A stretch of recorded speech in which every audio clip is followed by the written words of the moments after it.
From Software. As the decade draws to a close, it's difficult to imagine a developer with more influence on game design trends over the last 10 years. The Korean team behind PUBG could be a close second, I suppose. But while I can pretty much take or leave the ever-growing crop of battle royale shooters, I don't think I would be possessed of my current enthusiasm for video games had I never picked up Dark Souls back in 2013, 2 years after its initial release on PS3 and Xbox 360. So many words have been written, spoken, and committed to podcast that I can't bring myself to say too much about this seminal title. Yes, it requires patience, and yes, a few visits to the wiki are warranted to fully understand even a shallow reading of its complex plot and lore, and yes, the back half does start to feel a little half-assed as you reach hour 30 or 40, but if you have any interest in game design, it absolutely deserves your attention. Personally, my favourite aspect is its unembarrassed commitment to nihilism, the unrelenting themes of entropy, of fading fire, and of the crushing inevitability of it all. Finally, media that speaks to me. Quick shout out to Demon Souls that did a lot of what Dark Souls did first, and some would say more consistently. In 2015, From Software released Bloodborne, an exclusive for the PS4. A fresh IP, but a sequel to Dark Souls in every way that counts, from the tight combat mechanics and expertly crafted atmosphere, to the jovial characters, always willing to see the funny side, even in the most dire of circumstances.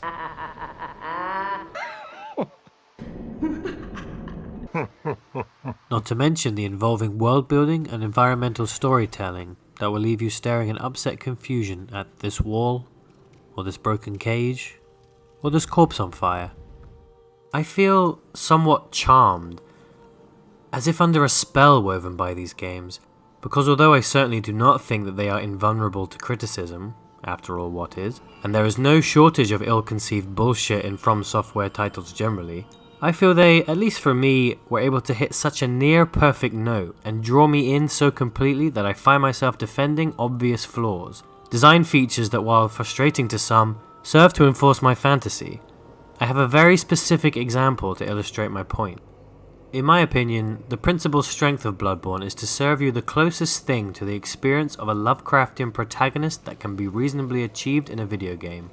Something designed as a fun, entertaining, interactive experience, not a realistic, failing mental health simulator, as crass an idea as that sounds. Protagonists in Lovecraft stories are forced to confront and often fail to overcome beings far beyond their experience and comprehension.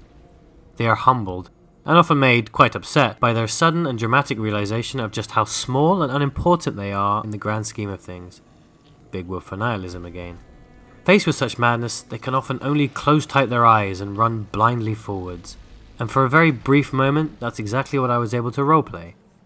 Admittedly, I was entirely helped by the specific environment I was in, and in no small part by my imagination, but let me set the scene.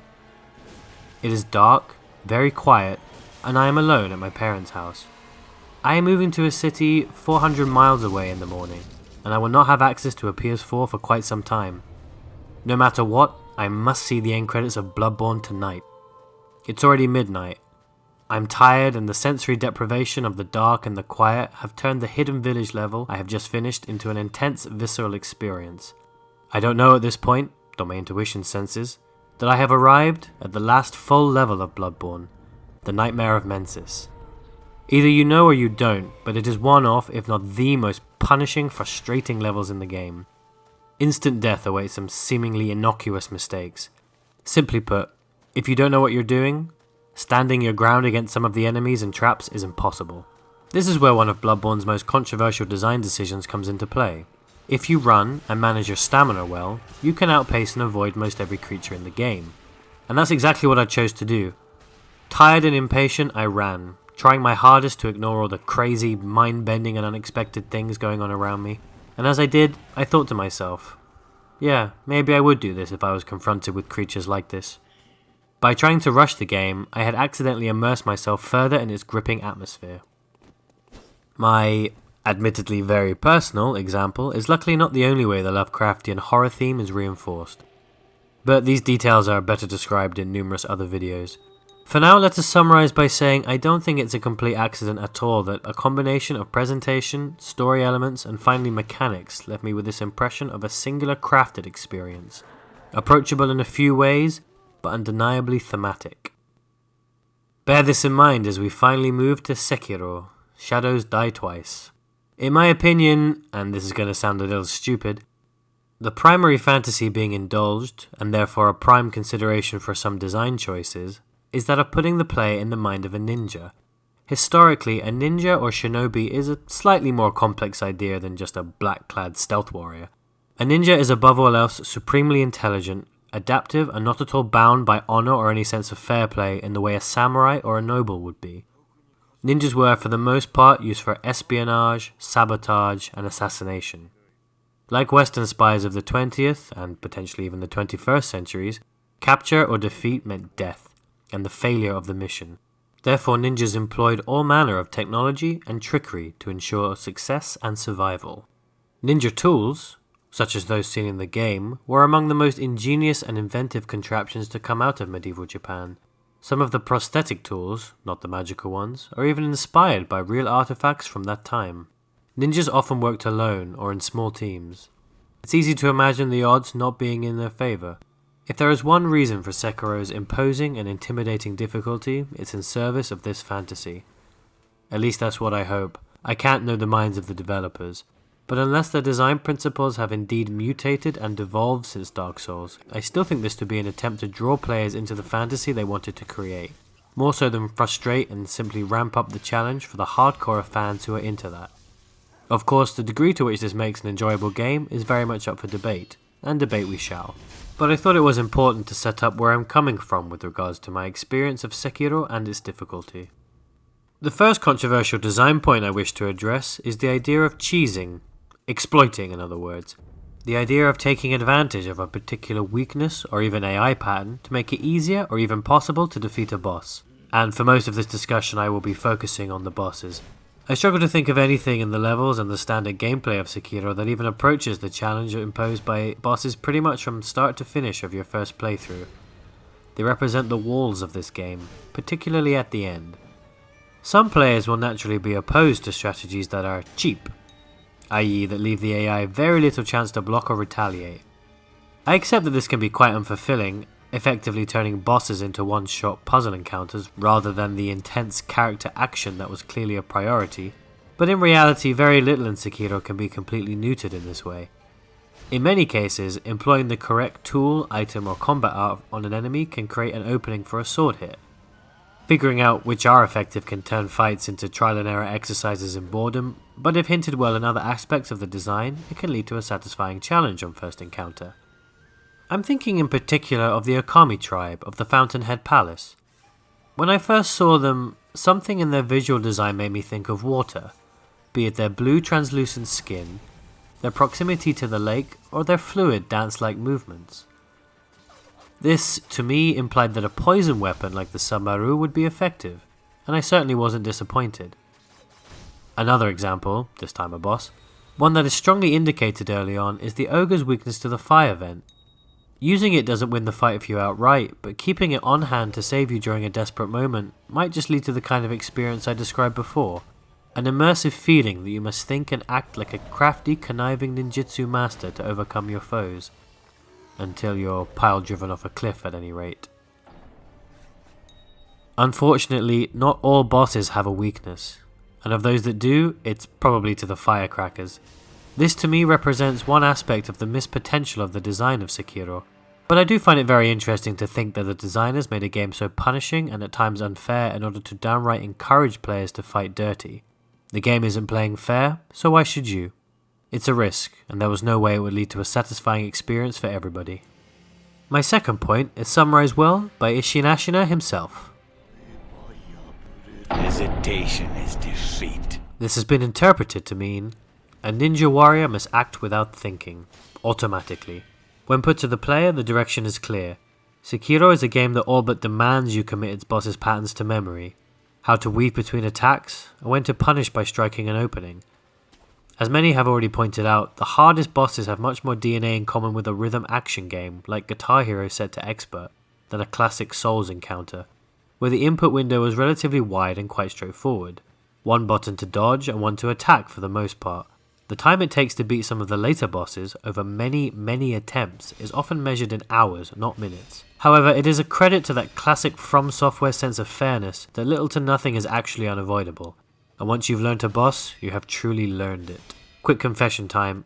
In order to platinum Sekiro without messing around with save states, something I never really want to do, you have to play from the start to the credits no less than 4 times. That means I beat most of the bosses that many times too. I can't tell you how satisfying it is the second or sometimes third time you fight a boss in Sekiro, one you previously thought was impossible, and you can beat it without using your resurrection or all of your healing gourd charges. While the first time you got by after hours by the skin of your teeth, you can now defeat them comfortably and confidently, a manner befitting a shinobi warrior. In this way, the first and maybe even second playthroughs could be regarded as the player's version of the wolf's training. His years of practice and dedication that it would have taken to become the total badass it is possible to feel like after frankly too many hours playing Sekiro. It's delayed gratification, and as is often the case, it reeks of Stockholm Syndrome. A glaring flaw in this design is that mastery like this just isn't fun for some people. The observation that Sekiro is a much more prescriptive game about how it wants you to play is absolutely true. But hopefully I've started to make the case that at least that prescription is in aid of something cool.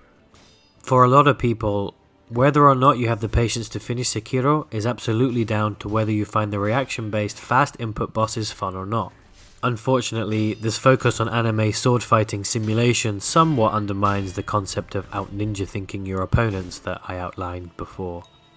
If it's not your thing, that's fair enough, right?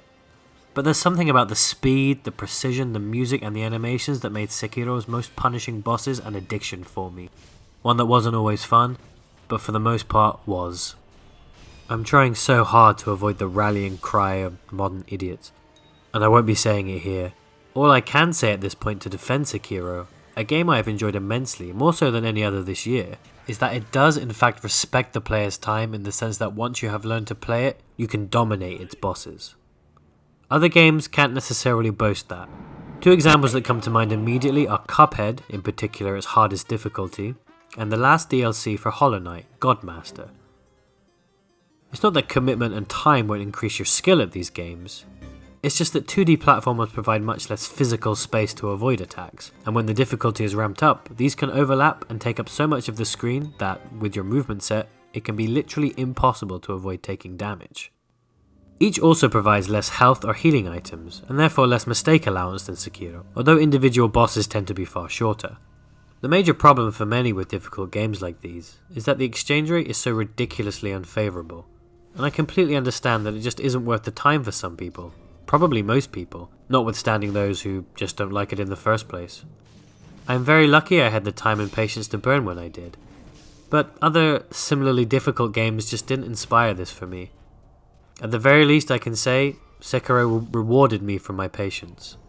For me, the greatest misstep here, and it's an obvious observation, is that Sekiro is under-designed to best serve the assumed design goal of providing a compelling fantasy. Duh. But for me it's important to distinguish between ideas that are ill-conceived, or at least at odds with their own intentions, and ideas I find desirable but fail in their execution. Aside from the frankly unuseful advice of design better, it's not for me to suggest precise improvements at this time. Games are incredibly complex moving machines, precise interlockings of design elements and mechanics. I would be incredibly hesitant to change any single part of an otherwise totally functional and enjoyable game out of fear of a knock-on effect. But let's address the criticism du jour, a debate which was stirred up again shortly after Sekiro's release by David Thier's article calling for the inclusion of an easy mode to allow people to see the end of the game without having to put in the time or the trial and error to brute force their way through Sekiro's flawed ninja experience. First of all, on the face of it, and at the end of it, and for pretty much all of the middle of it, that's a completely reasonable wish. But let's get into that. I have to confess again, but when the story broke, the way the issue had been framed left me feeling quite strongly against the inclusion of a difficulty concession. Using the phrase easy mode for me conjures the image of a broad selectable difficulty. Whether presented before the game or adjustable in-game, I generally find vague difficulty options to be problematic, lazy and undesirable. If they're presented before the game, the player is making a blind choice that may break their immersion later on. If during the game, this feels pretty bad as well, as by this point the player has basically admitted that they aren't enjoying the experience as they themselves intended. It's a false start and a bad first impression. Just tweaking the numbers back in favour of the wanted experience is an unsatisfying approach to the problem. I do think difficulty options do work for certain games, where they essentially function as part of a progression system. Bayonetta and Devil May Cry handle this approach very well, as do tactics games like Xcom and Invisible Inc., where each difficulty is so much more than just a numbers tweak. Enemy layouts and mob compositions are changed, AI behaviour is altered, and in some cases whole mechanics are added or dropped to increase the penalty for player error. I don't see that working for From games, where each individual encounter is so important to the progression and the overall feel of its levels. They are, by and large, tailor-made, and expecting From to do this 3 or 4 times per game for different levels of challenge and expecting the same quality for each is not very reasonable.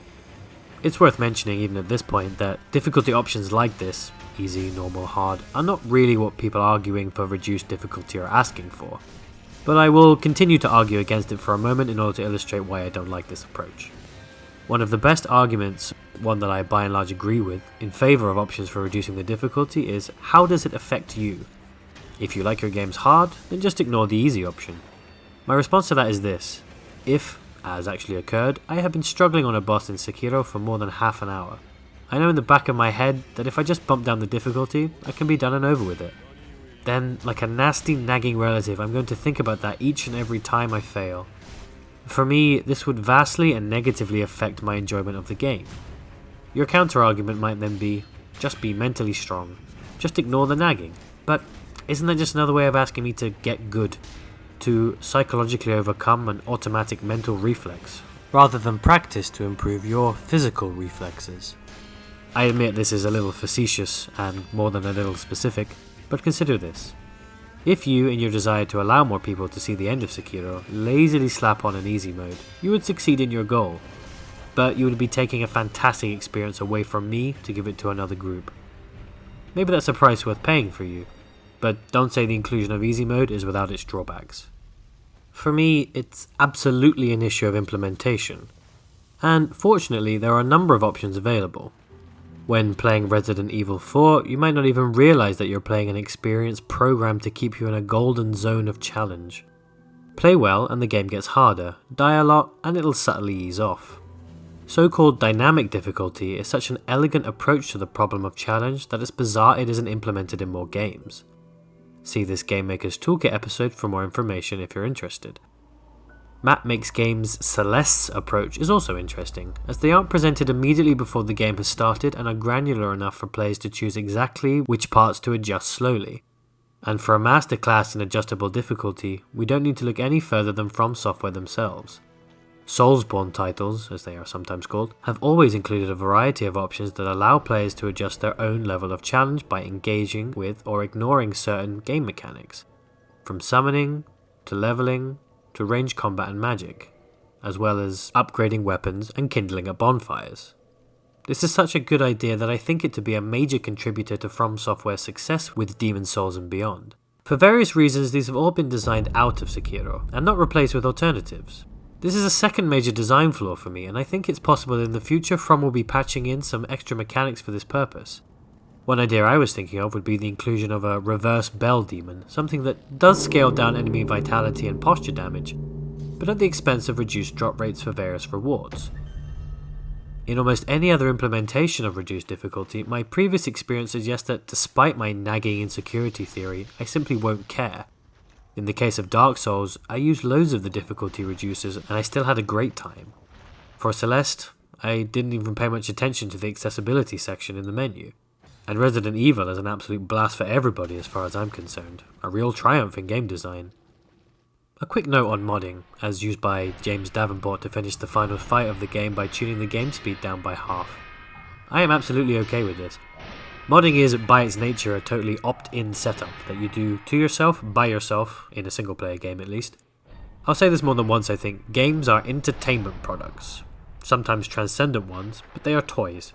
If you want to stitch all manner of nonsense to your toys, there ain't no one who can or should stop you. As I said, I was initially very skeptical of the wish to put adjustable difficulty in Sekiro, but a look at the atrocious counter-arguments quickly changed my mind. One argument states that any change to the existing structure of a game is a betrayal of the artistic intention of the designer.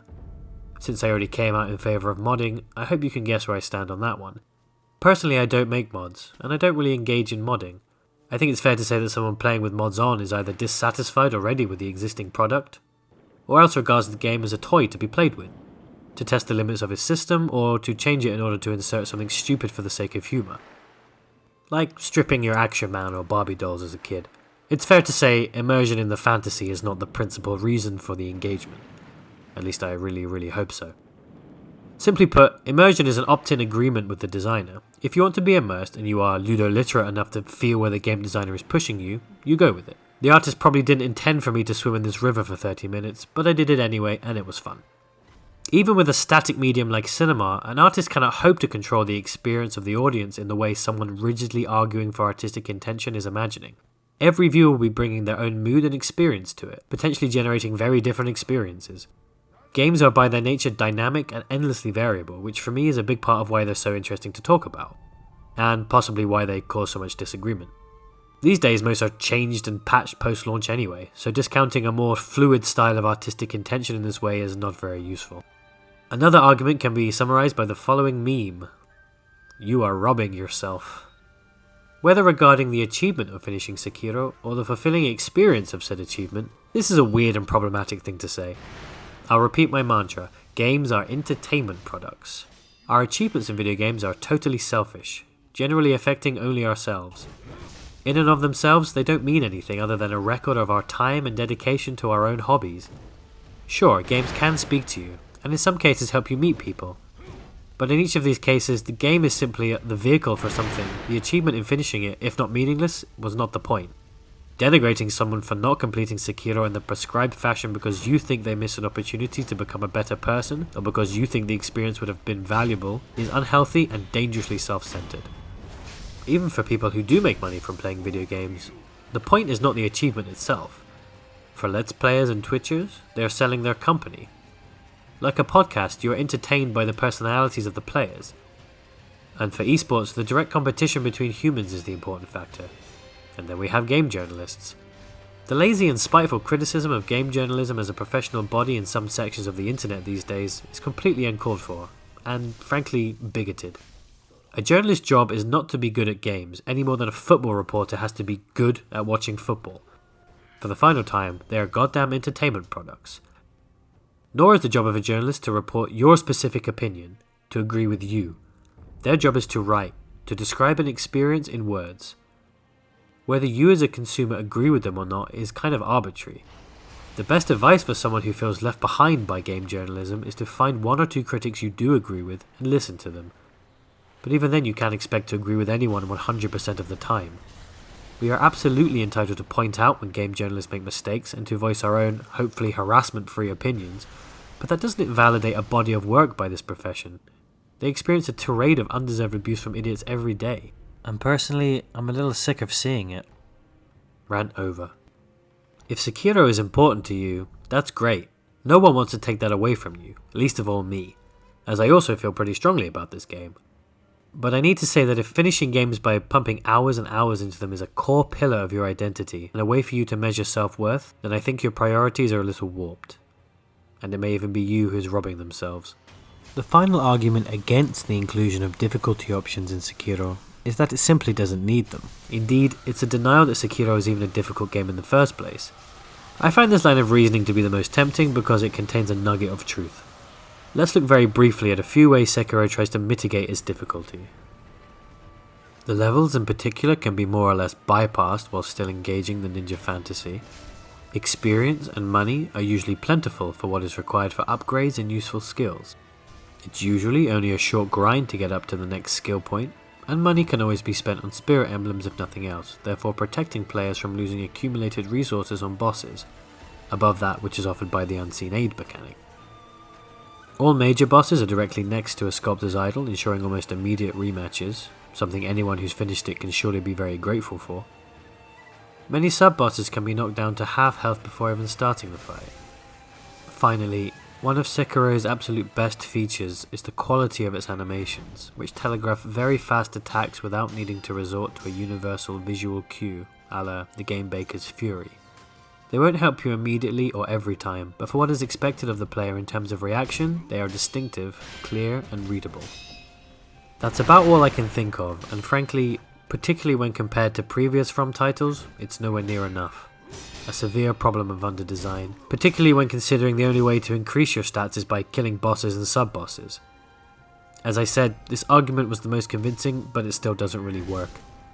These arguments against difficulty concessions are empty gatekeeping, entirely self-serving, and sometimes betray ugly intentions. It can't be denied that, like a lot of things on the internet, this discussion is at times vicious and deeply personal. In my opinion, part of the reason this is even happening around Sekiro is because it's a From Software game, a new entry from a hugely popular and influential studio. This causes both sides to act protectively. I've already explained why I think arguments against difficulty concessions are unfair, so I'll take a moment to look at the other side. If this wasn't a From game, I think more people would be willing to put it down without comment. Some wish there was an easy mode to allow them to experience that classic From Software tapestry of obscure lore and intricate environmental storytelling. It's a shame then that it almost isn't here. This is where I'll bring up my final criticism. Put bluntly, Sekiro has almost none of the storytelling that made From famous in recent years. It's at best a shallow imitation of the complexity in Dark Souls and Bloodborne. It's not completely absent, and I was made to tear up on 3 separate occasions, but piecing together the somber, epic story of a lost civilization from item descriptions, it is not.